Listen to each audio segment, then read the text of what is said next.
All right, so now we're also recording. Oh yay! I don't know what's going on with the video.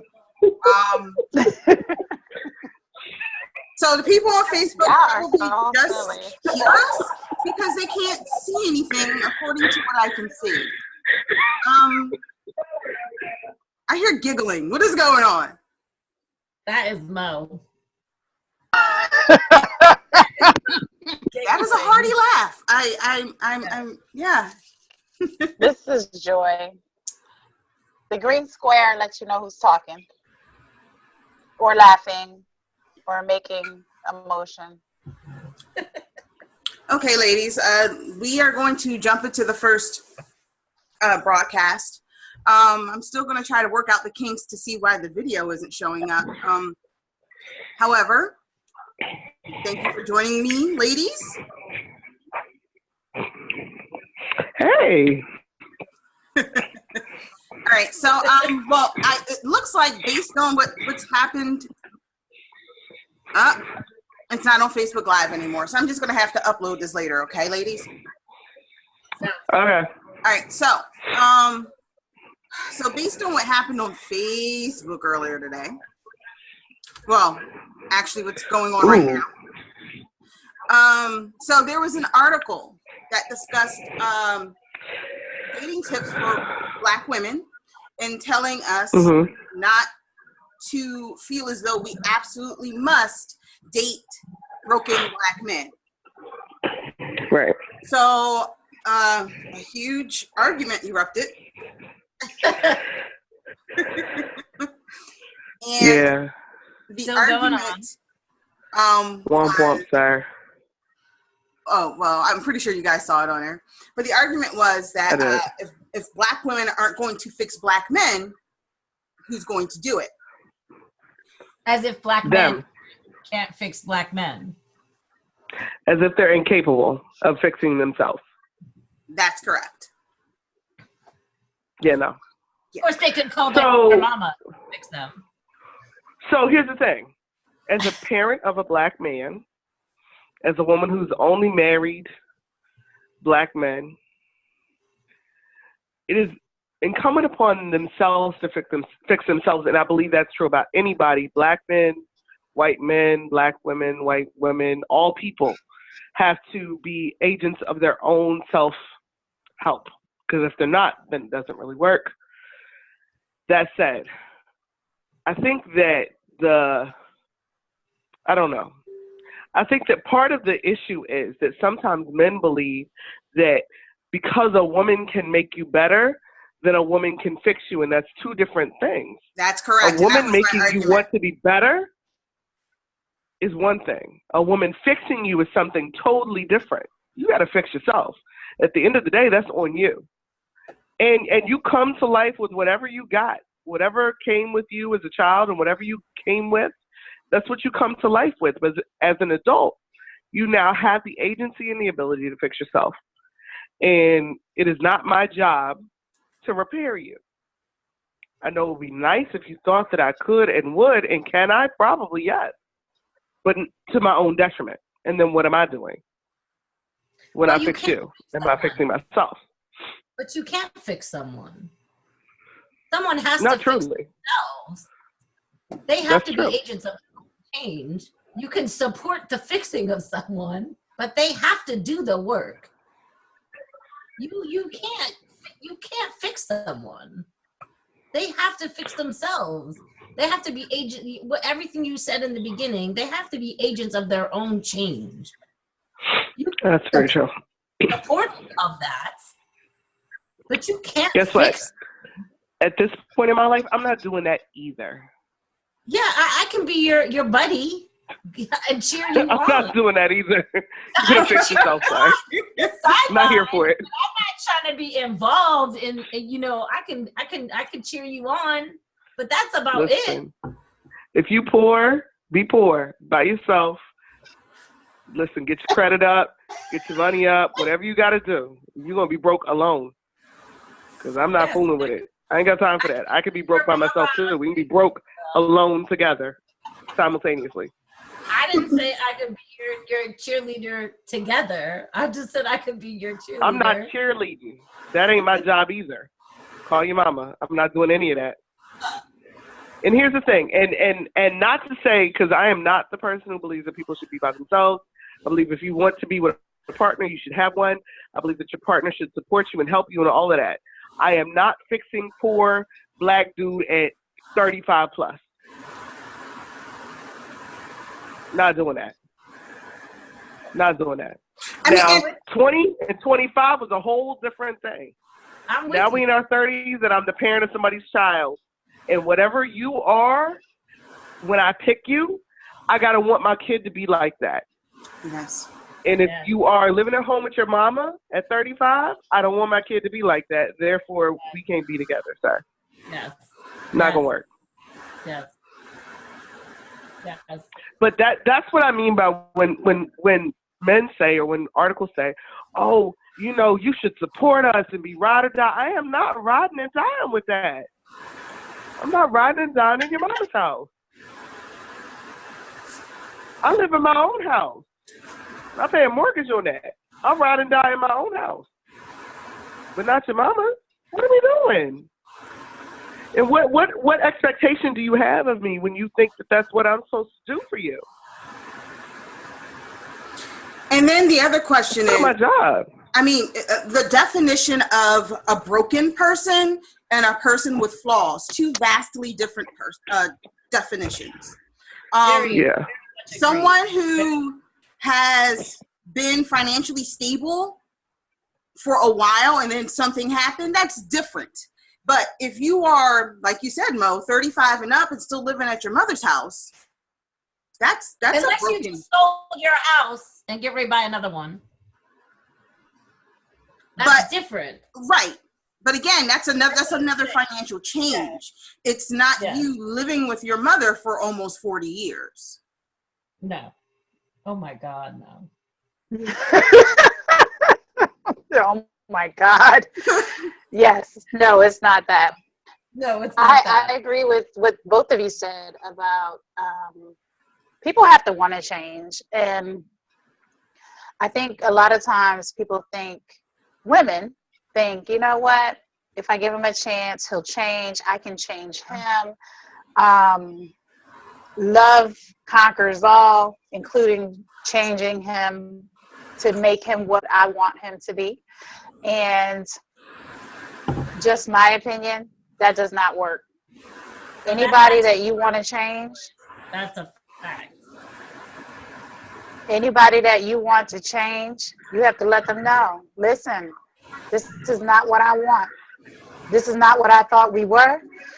And this is, lay out what you want. Because I'm about solutions. We can complain and, you know, go back and forth all day long, but I'm about solutions. And the only solution is this. What do you want? What type of individual do you want to be with? Mo, you got your solution. You know what you want. You know the type of individual that you want to be with. You know the type of individual you want around your children, your child. Excuse me, CJ. You know, I don't want to give you no more. I'm sorry. No, we just have one. Thank you. And those specific things are what will carry others on to understand this isn't something you can do on your own. This isn't something you can do ever. Because people think, oh, well, I know it didn't work the last time. Maybe it'll work this time. No, it won't work ever. It has nothing to do with the person. It has to do with what they want to do. And if they don't want to change, they won't change. If you want them to change and they won't change, you have to make a decision. Yes. Right. Yeah. You can never go into a situation assuming somebody will be any different than the way they were the day you met them. Exactly. Amen. Whatever they showed you Amen to that. in the beginning is who they are. Yep. And if you think they're going to be something different, it would be great if they did, but you cannot ever believe that they will be. And if you can't sign up for that forever, don't sign up for that forever. Don't sign up for that at all. And sometimes it takes you a little longer to figure that out. But if you can't sign up for it, Auntie, don't sign up for it. Auntie Maya Angelou had a great quote that says, When they show you believe what a who they are. person tells. Believe when a person tells you who or what they are. Who they are? Believe them. Believe them. Yep. Don't Do you believe not them lying because they are telling put you words in there. Believe them when they I show their mean, true colors. Believe it. Yep. Denial it gets people in a lot of trouble. Oh, I know he said that, but he was just kidding. Absolutely nope. not. No, he didn't. If he said it, no, he he didn't. meant no, he it. wasn't. And, you know, and again, we're not saying anyone is perfect. Let's start off by saying that as well. Let's interject that into the conversation. But typically, the first time is a mistake. After that, it's a habit. Well, here's the thing. In life, and I think as women in general, I think there are two extremes. I'm permissive of everything because I feel like that I want to be with a man and he loves me, so I'm permissive of all the things he does. And then there's this other extreme of, he can't ever do me like that. I don't need nobody. I don't need no man. And that's too extreme. But I think in the midst of those two extremes are, you have to figure out what flaws you can live with. There are flaws that people have, ways of being. You know, you don't speak the same love language. You don't believe in the same type of house cleaning. You think that one thing should be one way and he thinks it should be another. That you got to learn to live with. Or you got to figure out if you can live with, but you got to figure out what parts you can live with. And then there are things that are non-negotiable. I think sometimes people put things that are things I can learn to live with in the non-negotiable category. But at the end of the day, certain things are non-negotiable. If your value systems aren't the same, that's non-negotiable. If you don't believe in the same type of parenting, that's non-negotiable. Those things are non-negotiable. You can't say, oh, I'm going to figure out how to work this out and expect somebody to change on a thing that's non-negotiable. You can't do that. Because if you do that and you expect somebody to change, your feelings are going to get hurt because they're not. People are who they are. You got to believe who they say they are and who they show you to be. Yep. But you have to have those conversations before early. There's any too much involved. Yeah, because women early. You got to have that before you get invested. You fell in love and then figured out he don't know how to pay bills. Yeah. You done let him listen. Can I be honest? What kind of video are we on? Can I say what I want to say? Listen, you done let him blow your back out, and then you figure out he don't know how to pay his monthly mortgage bill, or he don't know how to pay his car note, and his insurance is lapsed. Or he got you don't know credit that to buy a house. Yeah. You go here smashing. You don't know that, and then now your feelings are hurt because now you're trying to make it work because he makes you feel good. Don't do that to yourself. Yeah. Exactly. You have to give. So that means, and here's the thing: I don't believe that women should inherently say, "Oh, I'm not going to have sex early" because of some sort of value system that doesn't allow who they are. If you want to do what you want to do that. Ask all the important questions first, though. And if that happens on the first date or the 10th date, whatever that works for you. I can't condone that. No, I know you wouldn't condone that. I'm just saying, here's my thing. I don't place my own value system with somebody else. What I will say is, all that stuff is important, and you better figure it out early. All women figure it out before you do that. A good long interview before they do any of that. Yeah. And I don't know whether that happens on date 1 or date 10. Yeah, I don't know what people's value systems are, and everybody ain't got the same value system.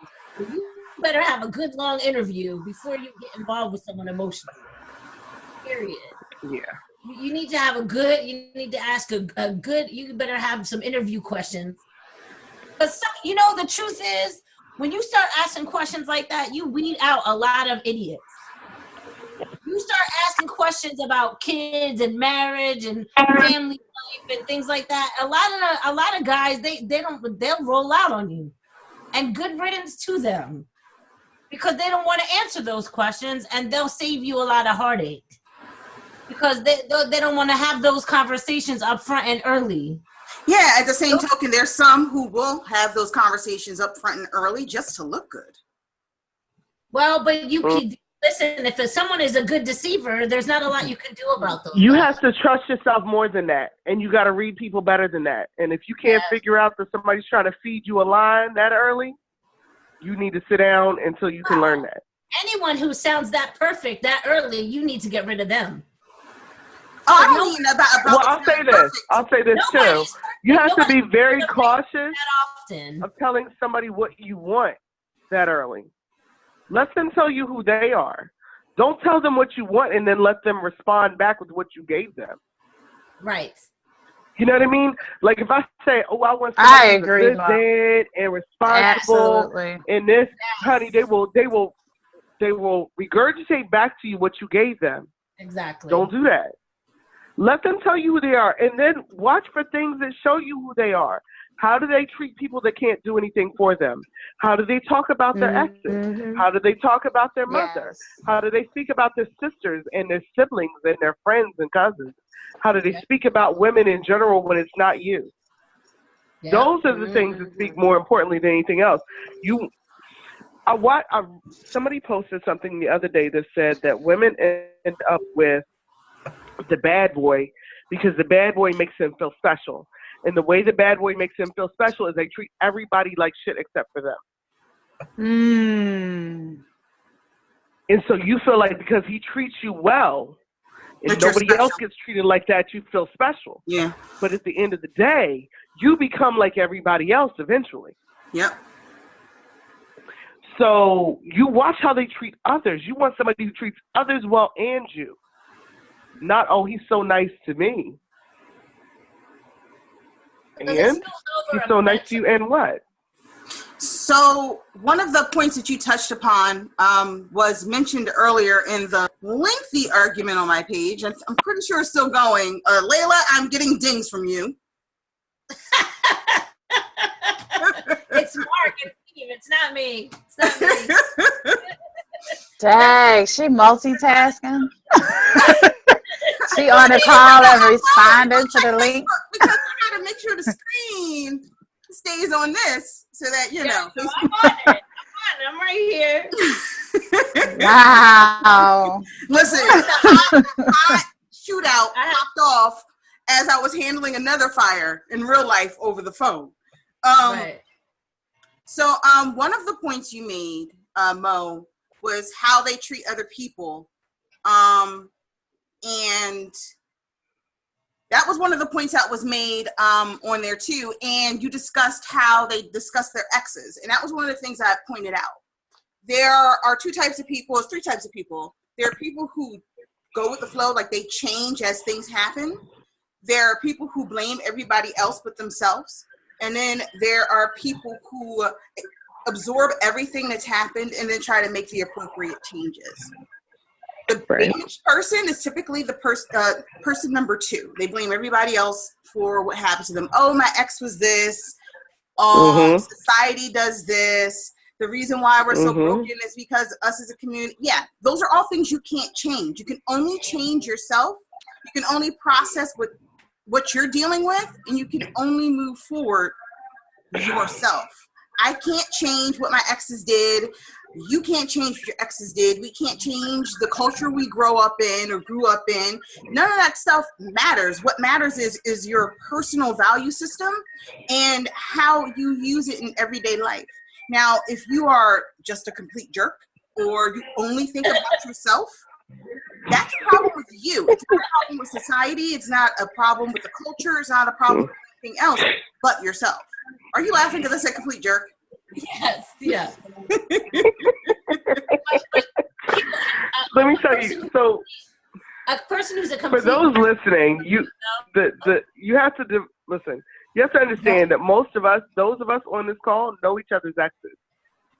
Not only we know each other's exes. Wait, what? Listen, I don't know Q's exes, but I know a couple people. I do. And I like to run into a couple of them these days. But anyway, I'm a little more prepared for your exes these days than I was about 5 years ago. So anyway. So I'll say this.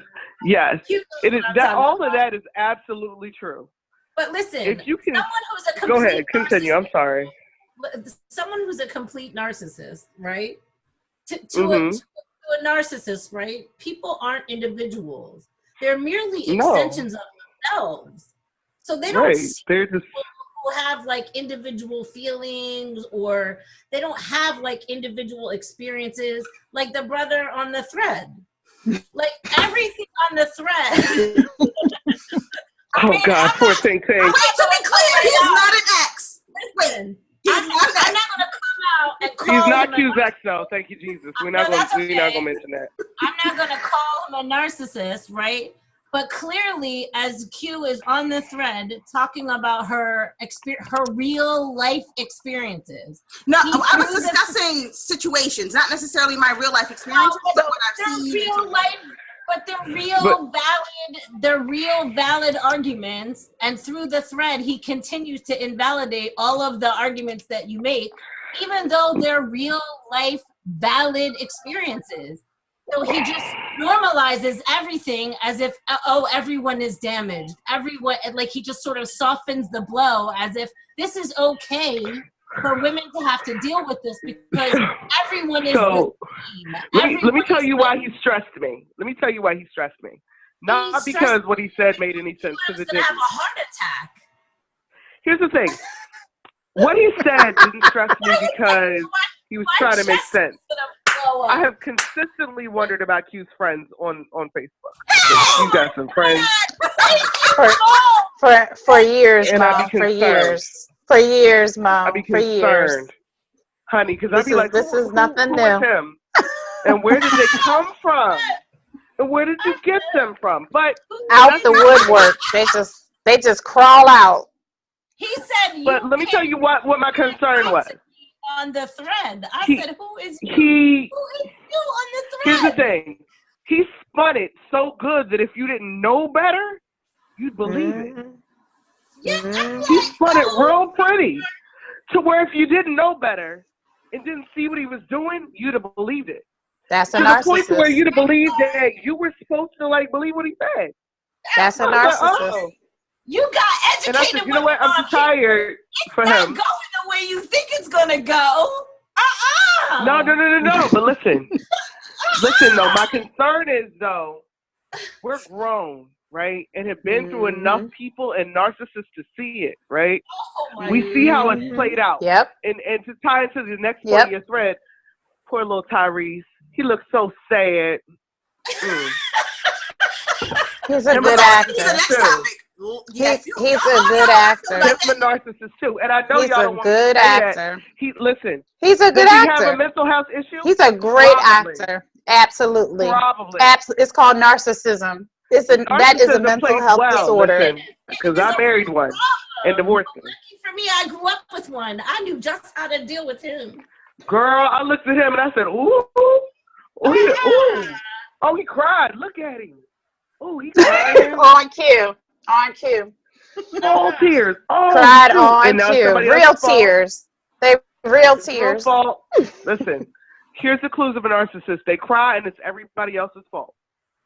Absolutely. You don't love them. And always the victim. Always. Listen, somebody is doing me wrong, honey. Listen. Do me. I screwed 5 other bras, but honey, everybody did me wrong. Narcissism is the hardest thing to see when you don't know what you're looking for. You don't know what kind of man I am. Girl, listen. Boy, bye. Honey, and then don't let you be cute and a narcissist, honey, because you're going to get somebody coming down the pipe that's going to love you and then fight for you. Fight on your behalf for your foolishness. Well, ain't nobody on that fight. No. So we good. No. We can't say ain't nobody. Because folks be, listen. I married one. We just received the 10-minute mark warning. I know. Apparently we only got through one topic. I think they kind of morphed too. You got to give us more credit than that. I'll have to call y'all back in. I think it kind of morphed from one topic to the next topic. Well, it's all kind of interweaved into each other because Tyrese, His thoughts are very similar to someone in one of my threads.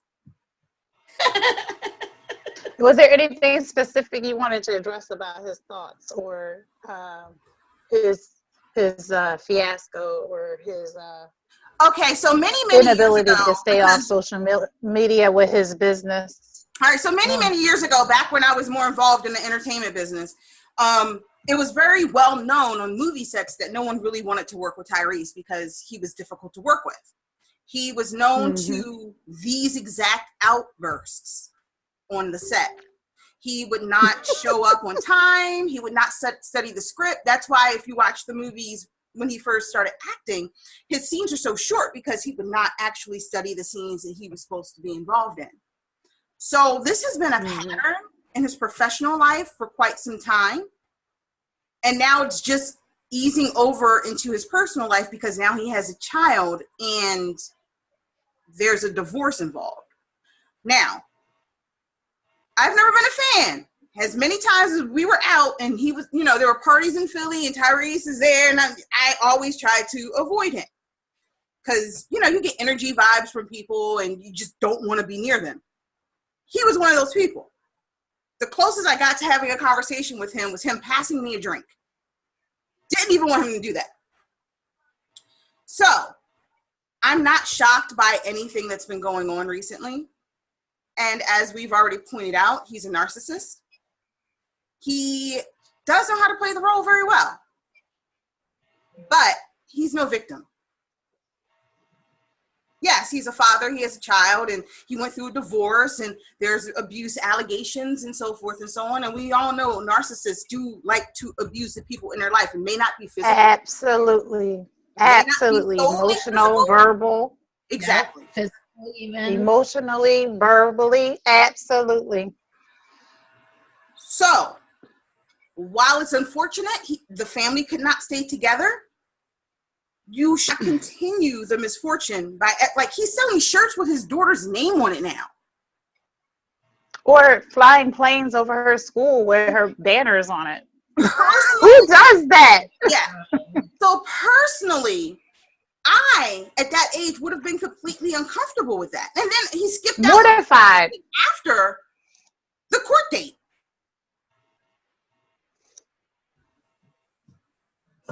Sorry.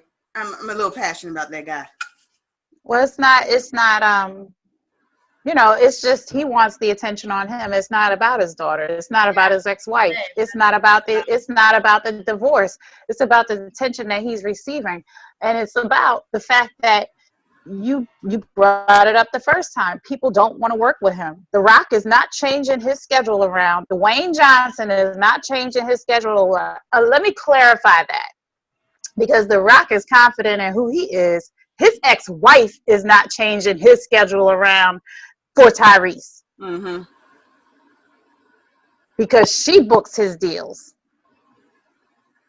Oh, wow. Oh, yeah. That's a divorce that worked out well because they can actually work together.